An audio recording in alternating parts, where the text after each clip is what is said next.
मेरी नौकरानी रोज मुझे कहती, डॉक्टर साहिबा आप नाइट शिफ्ट मत किया करें, आपके हिस्से की सज़ा मुझे भुगतनी पड़ती है। मुझे उसकी बात तो समझ ना आई। एक दिन मेरी तबीयत खराब थी तो अपनी जगह किसी और को ड्यूटी देकर मैं अचानक जल्दी घर आ गई। तो मेरे कमरे से चीखों की आवाज़ आ रही थी। पति तो घर पर नहीं था, मगर जब कमरे का दरवाज़ा खोला तो सामने का मंजर देखकर मेरी रूह कांप गई, क्योंकि कमरे में मेरी छोटी बेटी और वह नौकरानी। मैं कई दिनों से देख रही थी कि नौकरानी बार बार मेरे पास आती थी और कुछ कहे बगैर ही पलट जाती थी। शायद वो मुझे कोई बात बताना चाहती थी। जब मैंने उसे 3-4 बार यही करते देखा तो एक दिन मैंने उनसे पूछा कि सुमित्रा, सब ठीक तो है ना? तुम्हें कोई बात करनी है मुझसे? मुझे लगा था शायद उसे पैसों की ज़रूरत होगी, क्योंकि अक्सर गरीब लोगों को यही तो समस्या रहती है कि उन्हें हर वक्त बस पैसों की ज़रूरत होती है। तो मैंने इसलिए उससे पूछ लिया कि पैसों की ज़रूरत तो नहीं। तो सुमित्रा कहने लगी, नहीं नहीं मैडम जी, मुझे पैसों की ज़रूरत नहीं, बल्कि मैं तो आपसे कोई और बात करना चाहती थी। मुझे उसके चेहरे पर चिंता की लकीरें साफ दिखाई दे रही थी। मैंने उससे कहा कि सुमित्रा जल्दी बताओ, मुझे हॉस्पिटल के लिए देर हो रही थी। तो सुमित्रा कहने लगी कि मैं बस आपसे यही कहना चाहती हूँ कि आप नाइट शिफ्ट ना किया करें। मैं चौंक कर और थोड़ा गुस्से से उसे देखकर कि उसके यह बात कहने की क्या मतलब है। मैं नाइट ड्यूटी ना क्या करूं? आखिर वो होती कौन थी मुझे यह सलाह देने वाली? मुझे गुस्से में देखकर वो बगैर कुछ कहे जल्दी से वहां चली गई थी। मैंने सोचा कि शायद मेरे जाने के बाद उसे घर से ज़्यादा काम करने पड़ते होंगे, इसीलिए वो ऐसा कह रही है। मुझे वैसे भी काफ़ी दिनों से उसका बिहेवियर कुछ पतला पतला सा लग रहा था, इसलिए मैंने सोचा कि मुझे उस पर नज़र रखनी चाहिए और आखिर पता तो चलना चाहिए कि उसके दिमाग में चल क्या रहा है। खैर, उस दिन मैं अस्पताल चली आई। वैसे तो मैं दिन की ड्यूटी ही किया करती थी, लेकिन पिछले 4 साल से मैं नाइट शिफ्ट कर रही थी और मुझे इसमें इसलिए भी कोई समस्या नहीं होती थी कि अब तो बच्चे बड़े हो गए थे, और वैसे भी मैंने सुमित्रा को फुल टाइम के लिए रखा हुआ था कि वह दिन रात हमारे ही घर में रहे, और शाम को तो मेरा पति भी घर चला जाता था।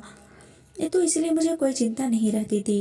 लेकिन पिछले कुछ दिनों से सुमित्रा के बारे में मुझे अजीबोगरीब से ख्याल आने लगे थे कि कहीं वो मेरे पीठ पीछे कुछ गलत ना कर रही हो। अक्सर मैं अपने साथ वाली औरतों से बातें सुनती थी कि ऐसे ही कोई औरत अपने घर से पर अपनी नौकरानी के हवाले छोड़कर नौकरी करती थी, तो उसके पति ने उसकी नौकरानी से ही अफेयर चला लिया और चुप कर उससे शादी भी कर ली। जब से मैंने यह खबर सुनी तो मुझे किसी से भी पल चैन नहीं मिल रहा था। एक तरफ से तो मुझे अपने पति का पूरा विश्वास था कि मेरा पति ऐसा कुछ भी मेरे साथ नहीं कर सकता, और मुझे उस नौकरानी पर भी विश्वास था, क्योंकि वह एक बहुत ही शरीफ औरत है। लेकिन फिर मैंने सोचा कि किसी को बदलते हुए देर ही लगती है। मैंने अपने पति पर और नौकरानी पर नज़र रखने का फैसला कर लिया। मैं सुबह देर तक सोई रहती थी, इसलिए मेरे पति सुमित्रा के हाथ का ही नाश्ता करके चले जाते थे। मैंने सोचा कि मुझे खुद उठकर उनको नाश्ता बनाकर देना चाहिए, लेकिन सारी रात ड्यूटी करने के बाद मैं इतनी थक जाती थी कि जब मैं 6 बजे लौटकर घर आई तो गहरी नींद सो जाती थी और फिर उठने का मन ही नहीं करता था। 6 बजे की सोई सोई मैं दोपहर को 2 बजे उठा करती थी। लंच करने के बाद मैं अपने प्राइवेट क्लिनिक पर बैठ जाया करती थी, क्योंकि अस्पताल की नौकरी के अलावा मैंने एक प्राइवेट क्लिनिक भी बना रखा था, जिसमें मैं गरीब लोगों का मुफ्त में इलाज किया करती थी। क्लिनिक से आने के बाद शाम की चाय पीने के बाद मैं अस्पताल चली जाया करती थी। कभी कभी मेरे पति मुझसे शिकायत भी करते कि सुमैया, तुमने तो अपनी ज़िंदगी को इतनी बिजी कर लिया है कि उसमें मेरे लिए टाइम ही नहीं है। आखिर मुझे भी तो तुम्हारी ज़रूरत महसूस होती है। लेकिन मेरे पति बहुत अच्छे थे, मैंने उन्हें बहुत जल्दी मान लिया करती थी और वो भी मेरी बात को समझ जाया करते थे। जिंदगी की यही रूटीन चल रही थी। कुछ दिन तो यूं ही सुकून से गुजरे। मुझे ऐसी कोई भी बात नज़र नहीं आई तो मैं भी कुछ सुकून से हो गई थी। लेकिन सुमित्रा एक दिन फिर मेरे पास आई और कहने लगी, मैडम जी, अगर आप मेरी बात माने तो आप अपनी ड्यूटी दिन की समय करवा लो। आपके जाने के बाद आपके लिए वह सज़ा मुझे भुगतनी पड़ती है। इस बार वो बहुत गुस्से से कह रही थी और अपनी बात ख़त्म करके वहाँ से जा चुकी थी। उसकी बात सुनकर मैं तो हैरान रह गई थी कि मेरे हिस्से की सज़ा का क्या मतलब है। कहीं वो मेरे हिस्से का समय मेरे पति के साथ तो नहीं गुजार रही थी। यह सोचते ही मेरे कदमों तले ज़मीन जैसे सरकने लगी थी। मेरा विश्वास था जो मेरे पति के ऊपर वो डगमगाने लगा था। लेकिन फिर मैंने सोचा कि नहीं, ऐसा नहीं हो सकता। वह बस ऐसे ही कह रही होगी। लेकिन फिर भी मुझे जानना तो चाहिए कि आखिर उसकी इस बार बार की जिद के पीछे मकसद क्या था। कि मैं नाइट शिफ्ट ना करूं, दिन की ड्यूटी कर लूं। मैं डॉक्टर थी और मेरी सारी ज़िंदगी ईमानदारी से काम किया था। और मैंने कभी किसी का एहसान नहीं लिया था। अस्पताल वाले जो भी ड्यूटी लगाते हैं मैं खुशी से उसे स्वीकार करती थी और पूरी लगन से उसको निभाती थी। अभी भी नाइट शिफ्ट के बाद पर रखी हुई थी। मैं नाइट ड्यूटी कर लूँगी, मुझे कोई दिक्कत नहीं है और अब इसे मैं अचानक से छोड़ नहीं सकती थी। मेरी बात खराब हो जाती। इतने सालों से मैं मेहनत से काम कर रही थी और कभी मैं अपनी बात से नहीं मुकरी थी। पूरे स्टाफ को मेरे ऊपर बहुत ज़्यादा भरोसा था, लेकिन मैं इस तरह अपने घर को तोड़ना भी नहीं चाहती थी। मैंने सोचा कि कुछ ना कुछ तो करना ही होगा। सुमित्रा मेरे घर पर पिछले 1 साल से नौकरी कर रही और एक अरसे के दौरान ना तो उसे मुझसे कोई शिकायत हुई थी और ना ही मुझे उससे। वह एक विधवा औरत थी जिसके 2 बच्चे थे जिनको पालने की खातिर वो मेरे घर पर नौकरी करती थी। मैंने उसे नौकरी के पहले दिन ही कह दिया था कि तुम्हें 24 घंटे के लिए यहीं पर रहना होगा। उसके बच्चों की टेंशन नहीं थी क्योंकि उसके बच्चों की देखभाल करने के लिए उसके माँ बाप थे और वह गांव में रहते थे। वह अकेले ही हमारे घर पर रहती थी। जो भी तनख्वाह उससे मिलती वह अपने गांव अपने बच्चों के देखभाल के लिए भेज दिया करती थी। हालांकि मैंने उसे कई बार कहा भी था कि अगर तुम चाहो तो अपने बच्चों को भी यहाँ पर बुला सकती हो, जहाँ तुम रहती हो वहाँ पर तुम्हारे बच्चे भी रह लेंगे। मगर न जाने क्या बात थी कि वह मना कर देती थी। उसके साथ समय बहुत अच्छा गुजर रहा था। आज तक उसने कभी भी किसी की शिकायत का मौका नहीं दिया था, लेकिन अब पिछले कुछ दिनों से मैं देख रही थी कि उसका बिहेवियर अजीब सा हो गया है। वो बस हर बार मुझे एक ही बात कहती रहती है कि मैडम जी अपनी ड्यूटी दिन के समय करवा लो, रात को घर पर रहा करो। मुझे कुछ समझ नहीं आती थी कि आखिर रात को ऐसा घर पर क्या होता है जिसकी वजह से वो इतना घबरा कर मुझे यह बात कहती है। एक दिन ऐसा हुआ कि मैं ड्यूटी पर थी कि अचानक एक नर्स मुझे आकर कहने लगी कि कोई औरत है बड़ी दूर से आपसे मिलने आई है। मैंने पूछा क्या वह कोई मरीज है, क्योंकि इस वक्त मेरी ड्यूटी इमरजेंसी में थी। तो वह कहने लगी नहीं, वह आपकी कोई रिश्तेदार है। मैं हैरान होते हुए बाहर आई कि मेरी कौन सी रिश्तेदार इस वक्त मुझसे मिलने अस्पताल आ सकती है। मैं बाहर गई तो एक अनजान औरत को सामने खड़ा पाया। मैं हैरत के मारे उसे देखकर पूछा, आप कौन हो और मुझसे क्यों मिलना चाहती हो? तो वह कहने लगी, क्या आप ही डॉक्टर सुमैया हैं? मैंने कहा जी हाँ, मैं ही डॉक्टर सुमैया हूँ। मेरी बात सुनकर उसने एकदम से मोबाइल का कैमरा निकाला और मेरी तस्वीर खींचकर अचानक से भाग गई। मुझे तो कुछ सेकंड के लिए समझ ही नहीं आया कि मेरे साथ हुआ क्या, और जब तक मैं समझता वो मुझसे दूर भाग चुकी थी। मैं जल्दी से उसके पीछे भागी कि उसे कुछ पूछ सकूं कि उसने मेरी तस्वीर क्यों बनाई है और आखिर वो कौन है। लेकिन वो बहुत तेज़ी से भागती हुई मुझसे बहुत दूर जा चुकी थी। मैं परेशान होती हुई वापस आ गई और सोचने लगी, भगवान ये मेरे साथ क्या चल रहा है? कौन थी वो औरत और यहाँ क्यों आई थी? पता नहीं क्यों मुझे बहुत बड़ी गड़बड़ का एहसास हो रहा था, जैसे कुछ बुरा होने वाला है। मेरी छठी इंद्री बार बार मुझे इससे डरा रही थी, शायद मेरी ज़िंदगी में कुछ तो बहुत गलत होने वाला है। मैं यह बात जानती थी कि मैं अपने घर वालों और अपने पति को बहुत ज़्यादा नज़रअंदाज कर रही हूँ, क्योंकि रात को ड्यूटी बहुत थका देने वाली होती है और सुबह तक मैं लेट उठती थी। जब मैं सोकर उठती तब तक मेरे पति ऑफिस के लिए निकल चुके होते थे और जब रात को ड्यूटी पर जाना होता तब तक वो ऑफिस से आते ही नहीं थे। अजीब सी जिंदगी हो गई थी। काफ़ी दिनों से मेरे पति से तो मेरी बातचीत नहीं हो पा रही थी। मुझे इस बात का एहसास हुआ तो मैंने फ़ौरन से अपना मोबाइल निकाला और अपने पति को कॉल करने लगी। मैंने सोचा कम से कम फ़ोन पर ही बात कर लूं, लेकिन मेरे पति मेरा फ़ोन नहीं उठा रहे थे। फिर मैंने उनके ऑफिस के नंबर पर कॉल की तो उनकी सेक्रेटरी ने बताया कि वह तो पिछले कई दिनों से दफ्तर ही नहीं आ रहे। सेक्रेटरी की बात सुनकर तो मैं हैरान रह गई थी। मुझे तो कुछ खबर ही नहीं थी कि वह दफ्तर जा भी रहे हैं या नहीं। लेकिन परेशानी वाली बात यह तो थी, रोजाना घर से दफ्तर के लिए निकलते थे, फिर वैसे कैसे कहाँ जा सकते हैं। अगले दिन मैंने सोचा कि मैं छुट्टी कर लेती हूँ। जब मैं यह बात घर में बताई तो सब बहुत खुश हुए। खास तौर पर मेरी नौकरानी सुमित्रा के चेहरे पर तो खुशी के हाव भाव नजर आ रहे थे। रात का खाना खाकर फ्री हुई तो मैं ऐसे ही टहलने के लिए बाहर आ गई तो मैंने देखा सुमित्रा किसी से फ़ोन पर बात कर रही थी और वह किसी को बता रही थी कि मैडम जी आज वह घर पर ही हैं। शुक्र है कि आज मेरी जान छूट गई, वरना तो उनके हिस्से की सज़ा भुगतते भुगतते शायद मेरा दम ही निकल जाता। जब मैं उसके करीब गई तो उसने जल्दी से घबरा कर फ़ोन काट दिया। अब मैंने उससे पूछा कि किससे बात कर रही हो, तो वह कहने लगी किसी से भी नहीं, अम्मा से अपने बच्चों का बस हाल चाल पूछ रही थी। मुझे अब सुमित्रा के बारे में शक हो चुका था। यह कोई तो खिचड़ी जरूर पक रही है या फिर मुझसे ऐसी कोई बड़ी बात छुपा रही है। कहीं ऐसा तो नहीं यह किसी गलत काम में पड़ गई हो। मैंने सोचा कि आज घर पर रहकर देख लेती हूँ कि आखिर यहाँ पर ऐसे क्या होता है। लेकिन मुझे तो कुछ भी ऐसा गलत महसूस नहीं हुआ। सब लोग बड़े आराम से सो रहे हैं। मेरा पति मेरी छुट्टी का सुनकर बहुत खुश हुआ था। कहने लगा कि कितना समय हो गया है, हमें एक साथ समय गुजारने का मौका ही नहीं मिला। मैं भी सोचने लगी, क्या ये सच में खुश है या खुश रहने का नाटक कर रहे हैं। मैं उसे खोजती हुई नज़रों से देख रही थी। कहीं ऐसा तो नहीं कि मेरे घर जाने के बाद उसका और मेरी नौकरानी के साथ कुछ चक्कर चलता हो, इसलिए वो मुझे कहते हैं कि आप घर पर ही रहा करें। मेरी एक बेटी और एक बेटा था। बेटी कॉलेज में पढ़ती थी, बेटा छोटा था और वह स्कूल जाता था। इस घर में हम बस 4 ही लोग थे और मेरा भी ख्याल ये इतने सारे लोगों के लिए सिर्फ एक ही नौकरानी काफ़ी है। इसलिए मैंने कभी सुमित्रा के अलावा किसी और को रखने के बारे में सोचा ही नहीं। और अगर एक दो बार मैंने अपने घर वालों से पूछा भी तो कोई और नौकरानी रख लूँ, तो सबने सुमित्रा की बहुत तारीफ करते हुए कहा था कि उसके होते हुए उन्हें कोई परेशानी नहीं, तो फिर क्या ज़रूरत है कोई दूसरी नौकरानी रखने की। तो मैं भी सुकून से हो गई थी। लेकिन कुछ दिनों से मैं देख रही थी कि सुमित्रा और मेरी बेटी रिया आपस में कुछ ज़्यादा ही प्यार से रहने लगे थे। रिया हर वक्त सुमित्रा के आसपास रहती थी, कभी उसके कमर में बाहें डाली खड़ी होती, कभी उसके गालों पर प्यार कर रही होती। मुझे यह देखकर बहुत अजीब लगता था, आखिर वह सुमित्रा को इतना प्यार क्यों करने लगी थी।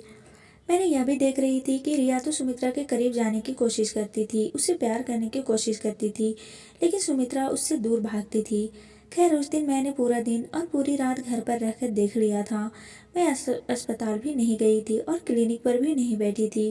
मुझे कुछ भी अब नॉर्मल दिखाई नहीं दिया था, सिवाय इसके कि वो बेटी रिया सुमित्रा से कुछ ज़्यादा करीब होने की कोशिश कर रही थी। लेकिन मैं इस बात को इग्नोर कर दिया कि हो सकता है मैं तो घर पर रहती नहीं हूँ, सिर्फ सुमित्रा ही घर पर होती है, तो सुमित्रा से उसका दिल ही लगा हो गया या फिर कोई और बात थी। मैंने घर पर रहकर देख लिया था, लेकिन ऐसा कुछ भी नहीं था। मैं अंदर ही अंदर अब चढ़ गई थी। मैंने सोचा पता नहीं सुमित्रा के ड्रामे कब ख़त्म हो गई। मैंने अगले दिन दोबारा से अपने रूटीन के अनुसार अपनी नाइट ड्यूटी स्टार्ट कर ली। 2 दिन के बाद मैं सुबह जल्दी उठ गई थी, क्योंकि शाम से मुझे अपनी एक दोस्त की बर्थडे पार्टी में जाना था। तो मैंने सोचा उसके लिए कोई गिफ्ट लेकर आ जाती हूँ। यही सोचकर बाजार गई। वहाँ मुझे एक जगह पर रुकना पड़ा, क्योंकि सामने के मंजर ने मुझे पत्थर बना दिया था। क्योंकि मेरे पति एक अस्पताल के अंदर जा रहा था। भला उसे अस्पताल जाने की क्या ज़रूरत थी, वह तो एकदम भला चंगा था, उसे कोई भी तकलीफ नहीं थी। मैं भी उसके पीछे पीछे अस्पताल चली गई। मैंने देखा वो एक कमरे के अंदर चला गया। मैंने खिड़की से अंदर झांक कर देखा तो वह एक औरत को कुछ पैसे दे रहा था। उस औरत को मैं पहचान नहीं पा रही थी, क्योंकि उस औरत की पीठ मेरी तरफ थी। उस औरत को पैसे देने के बाद वो उसे हाथ मिलाकर मेरा पति जल्दी से बाहर चला गया। उसके बाद उस औरत ने किसी को फ़ोन किया और थोड़ी देर के बाद जो औरत आई उसे देखकर मैं आंखें झपकना भूल गई थी। फटी फटी आंखों से उसको देख रही थी। वह औरत कोई और नहीं बल्कि सुमित्रा ही थी। उस औरत ने सुमित्रा को कुछ पैसे दिए, सुमित्रा ने उसका धन्यवाद किया और वहाँ से चली गई। आखिर यह सब क्या था, मुझे कुछ भी समझ नहीं आ रहा था। मेरे पति ने पहले उस अनजान औरत को पैसे दिए और फिर उस अनजान औरत ने मेरे पति के दिए हुए पैसों में से कुछ पैसे सुमित्रा को दे दिए। आखिर यह सब चक्कर क्या था, और जब उस औरत ने मेरी तरफ को चेहरा क्यों माया, तो मैं दंग रह गई। मैं उस औरत को कैसे भूल सकती थी। इतने दिन गुजर जाने के बावजूद उसका चेहरा मेरे दिमाग में फिट हो गया था। ये तो वही औरत थी जिसने उस दिन मेरी तस्वीर ली थी और भाग गई थी। इसका मेरे पति के साथ साथ आखिर क्या संबंध है। मैंने सोचा कि मैं अभी जाकर उससे पूछ लेती हूँ, लेकिन इससे पहले ही उस औरत के पास कोई और दूसरा आदमी आया, एक दूसरे से हाथ मिलाते हुए वहाँ से चली गई। यह सब देखकर अब तो मुझे पक्का विश्वास हो गया था, जरूर मेरे खिलाफ कोई गहरी साजिश की जा रही है और इसमें मेरा पति और मेरी नौकरानी सुमित्रा भी शामिल थे। मैंने फैसला कर लिया था, आज मैं इन दोनों को रंगे हाथों पकड़ कर ही रहूंगी। रात को जब मैं नाइट ड्यूटी के लिए जाने लगी तो उस समय तक मेरे पति भी घर आ चुके थे और मुझे कहने लगे कि मैं भी तुम्हारे साथ ही निकलता हूँ, मुझे एक ज़रूरी काम से शहर से बाहर जाना है। मैं परेशान हो गई कि आखिर यह भी घर से बाहर रहेंगे तो फिर मैं इन्हीं रंगे हाथों कैसे पकड़ूंगी। लेकिन फिर मैंने सोचा कि चलो कोई नहीं, आज नहीं तो फिर किसी और दिन मैं हकीकत मालूम करके ही रहूंगी। अस्पताल में मैं भी अपने ख्यालों में ही खाई रही थी। सोच सोच कर मेरा दिमाग फटने लगा, मेरे सर में तेज दर्द होने लगा। सर्जन डॉक्टर राउंड पर आए तो मेरी ख़राब तबीयत देखकर कहने लगे, मेरा ख्याल है कि आप नाइट ड्यूटी नहीं दे सकेंगे, आपको घर चले जाना चाहिए।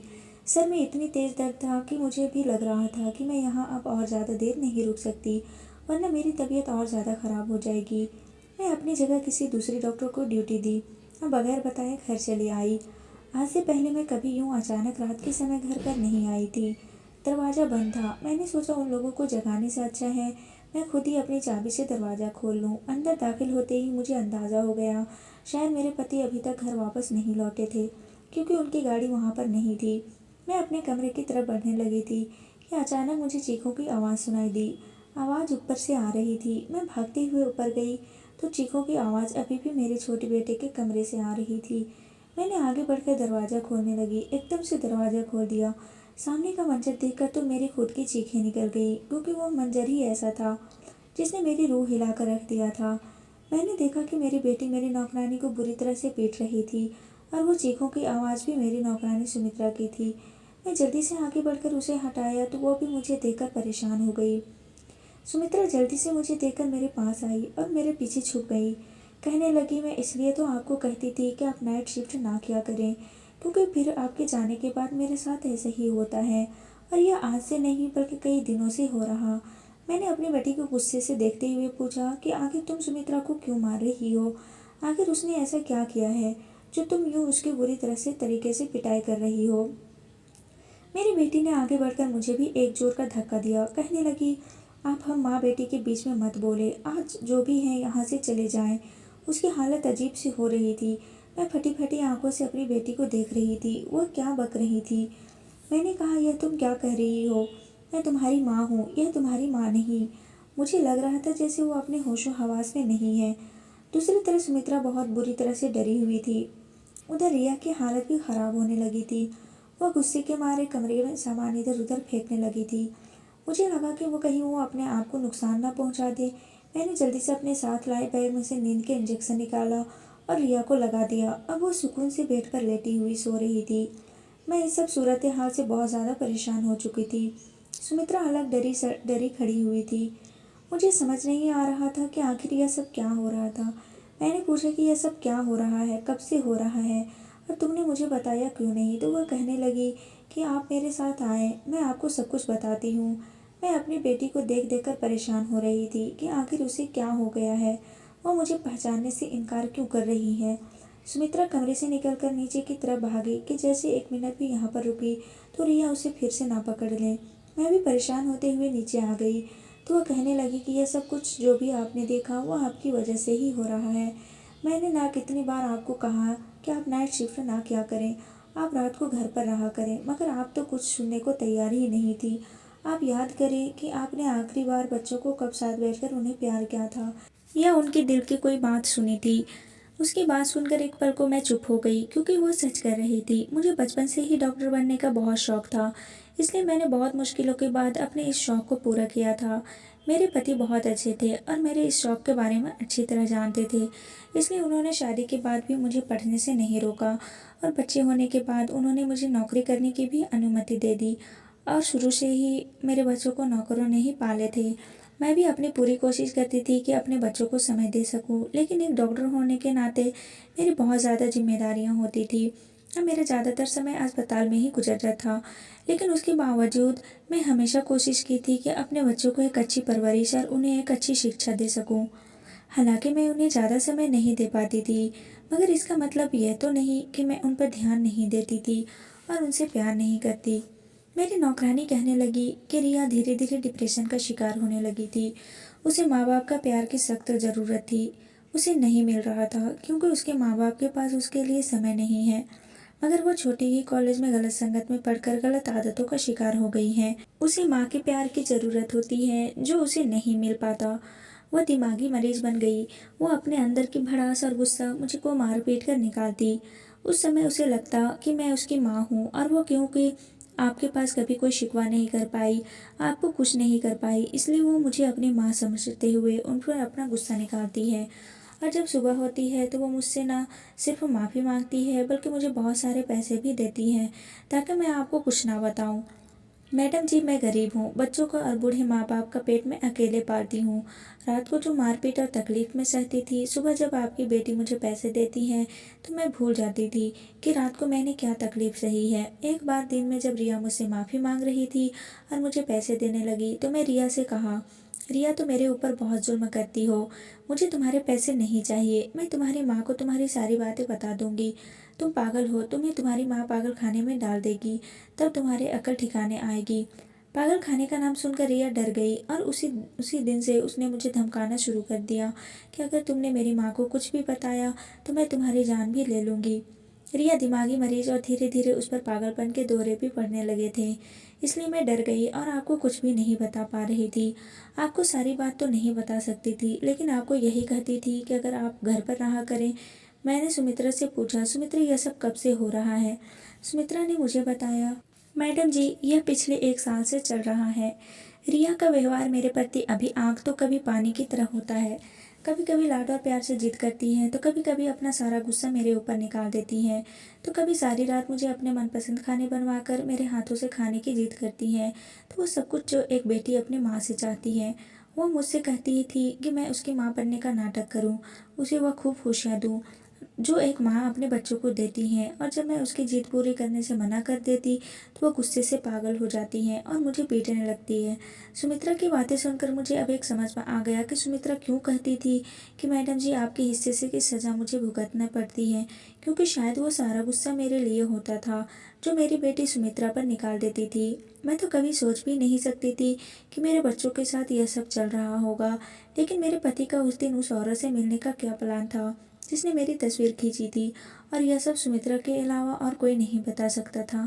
मैंने फ़ौरन उससे पूछा तो वह कहने लगी, मैडम जी आप तो मेरी कोई भी बात सुनने को तैयार ही नहीं थी, तो मैं आपकी बेटी की जो भी हालत थी वो आपके पति को बता दिया। उन्होंने एक डॉक्टर से बात की और अपनी बेटी की पूरी हालत के बारे में उसे डॉक्टर को बताया और डॉक्टर से विनती भी की, किसी तरह मेरी बेटी को ठीक कर दें। आपके पति नहीं चाहते थे कि आपको सारे मामले के बारे में पता चले और आप गिल्ट फील करें। और वो औरत वही डॉक्टर थी। आपके पति ने उस औरत से हाथ जोड़कर विनती की थी कि मेरी पत्नी को इस बारे में कुछ भी ना पता चलना चाहिए। वह भी एक डॉक्टर है और दिन रात लोगों की सेवा करती है।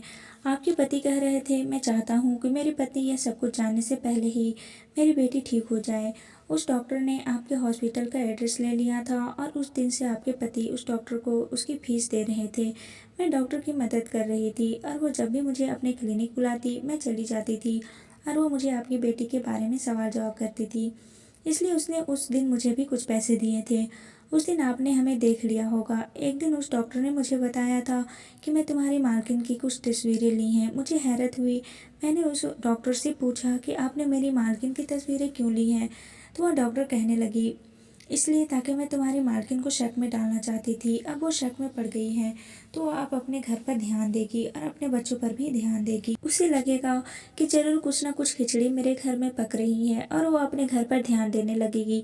मैं तुम्हारे मालकिन को सब कुछ नहीं बता सकती क्योंकि तुम्हारे मालिक ने मुझे कुछ भी बताने से मना कर रखा है, लेकिन इस तरह शक में पड़कर वो कुछ तो अपने बच्चों पर ध्यान देगी। सुमित्रा की सारी बातें सुनकर मुझे सब कुछ समझ आ गया था। मेरा सर शर्मिंदगी से झुक गया था। अपने शौक को पूरा करते करते मैं अपने बच्चों और अपने परिवार को इग्नोर कर बैठी थी। मेरे 2 बच्चे थे और कैसे पले पड़े मुझे कुछ होश नहीं था। मेरी बच्ची शुरू से ही अपने आप में मगन रहने वाली थी और मैंने कभी उस पर ध्यान ही नहीं दिया था जिसकी वो हकदार थी, लेकिन मैं क्या जानती कि उसका यह नतीजा निकल सकता है। उस वक्त मुझे समझ आया कि हर माँ बाप को अपने करियर के पीछे इतना भी पागल नहीं होना चाहिए कि अपने बच्चों को ही इग्नोर कर दें।